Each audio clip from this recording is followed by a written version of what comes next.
Hi, I'm Jesse Coe here with Big Iron Auctions. We're up here north of Bertrand at EM Farms selling equipment unreserved on the March 11th auction.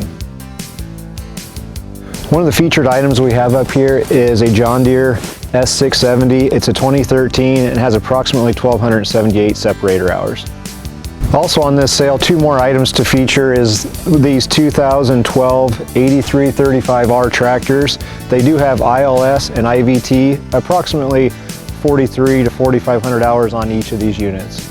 Also selling on this retirement are two planters, a 2012 and a 2014. They're both John Deere 1720. Two other items I'd like to show you are a 615C Cat scraper, paddle scraper, and then also a 9230 John Deere four-wheel drive tractor coming up March 11th. All right, if you have any questions regarding any of this equipment that's selling unreserved on March 11th, feel free to call myself, Jesse Coe, at 308-289-4538.